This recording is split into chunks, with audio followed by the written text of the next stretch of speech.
प्रणाम, जय सद्गुरुदेव। मैं तंत्र सिंधु आज आपको हम गुप्त मुद्रा के बारे में जानकारी देंगे और इस गुप्त मुद्रा को करके आप बिना किसी मंत्र जाप के बिना आप सिद्धि प्राप्त कर सकते हैं और हमारे भारत के महान ऋषि मुनियों ने इसी गुप्त मुद्रा को करके सिद्धि प्राप्त की थी और यह जानकारी हमारे गुरुदेव ने हमें प्रदान किया था। तो चलिए शुरू करते हैं।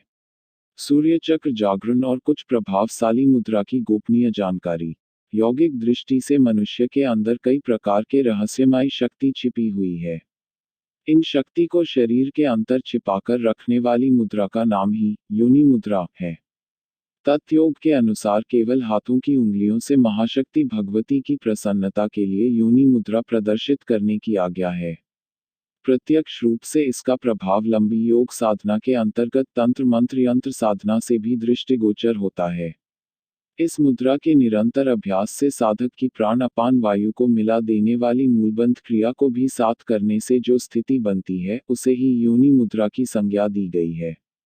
यह एक बड़ी चमत्कारी मुद्रा है। पद्मासन की स्थिति में बैठकर दोनों हाथों की उंगलियों से योनि मुद्रा बनाकर और पूर्व मूलबंध की स्थिति में सम्यक भाव से स्थित होकर प्राण अपान को मिलाने की प्रबल भावना के साथ मूलाधार स्थान पर यौगिक संयम करने से कई प्रकार की सिद्धियां प्राप्त की जा सकती हैं।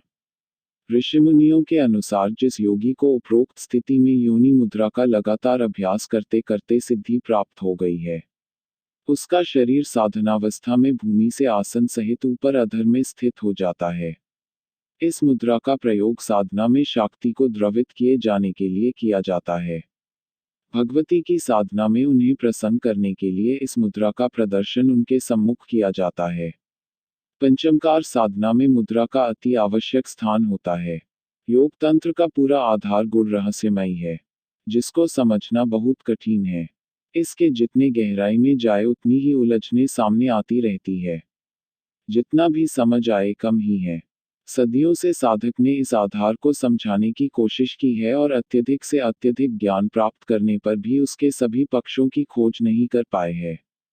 वह आधार है कुंडलिनी शक्ति जागरण की। कुंडलिनी के जितने भी पक्ष अब तक विविध साधकों ऋषिमुनि ने सामने रखे हैं, वह मनुष्यों को उसकी शक्ति के परिचय के लिए पर्याप्त है। सामान्य रूप में साधकों के मध्य कुंडलिनी का शतचक्र जागरण ही प्रचलित है, लेकिन उच्च कोटि के योगियों का कथन है कि सहस्त्रार जागरण तो कुंडलिनी जागरण की शुरुआत मात्र है।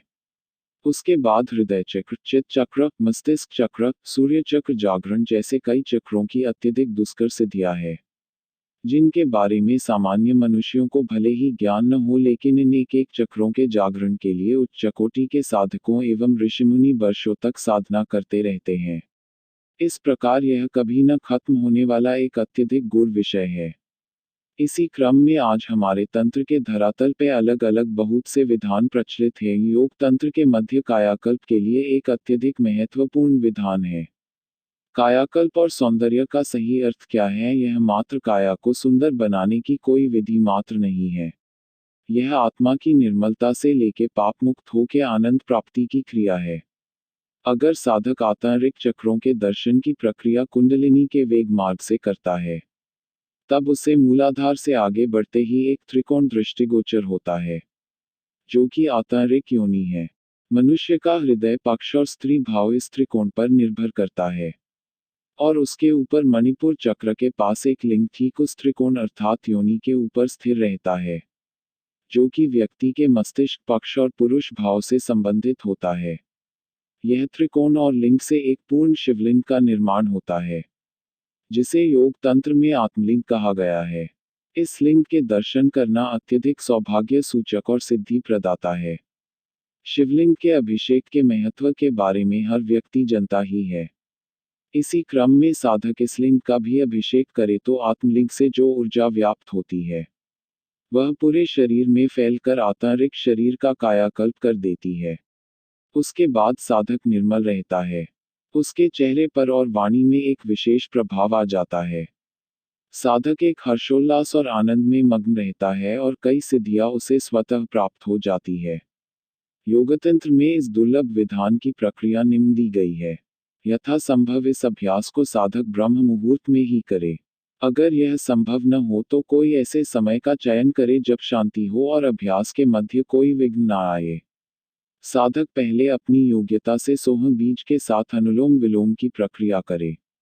उसके बाद भस्त्रिका करे। अनुभव में आया है कि जब साधक 5 मिनट में 120 बार पूर्ण भस्त्रिका करे तब उसे कुछ समय आंखें बांध करने पर कुंडलिनी का आंतरिक मार्ग कुछ क्षणों तक दिखता है।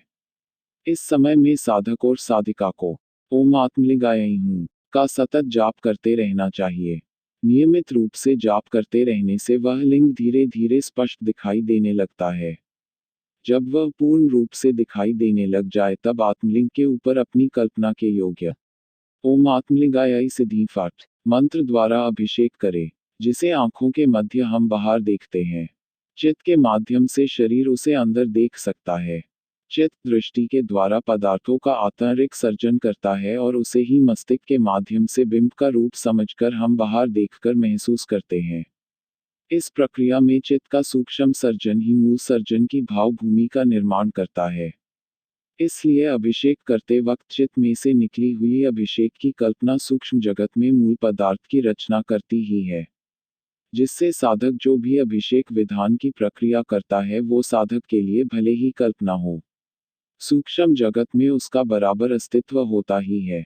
अभिषेक का अभ्यास शुरू होते ही साधक का कायाकल्प भी शुरू हो जाता है। लिंग का सामान्य अर्थ चिन्ह होता है। इस अर्थ में लिंग पूजन शिव के चिन्ह या प्रतीक के रूप में ही होता है। अब कॉन्सेप्टल पे सवाल उठता है कि लिंग पूजन केवल शिव का ही क्यों होता है, अन्य देवताओं का क्यों नहीं? कारण यह है कि शिव को आदि शक्ति के रूप में स्वीकार किया गया है, जिसकी कोई आकृति नहीं है। इस रूप में शिव निराकार है।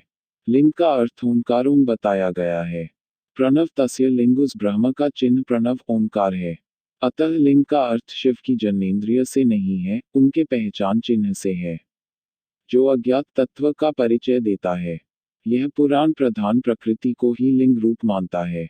साधना काल के दौरान आपको कुछ आश्चर्यजनक अनुभव हो सकते हैं, पर इनसे न परेशान या विचलित न हो, ये तो साधना सफलता के लक्षण हैं। परंतु ये सब गुप्त क्रिया गुरु की शरण पर रहकर ही करें।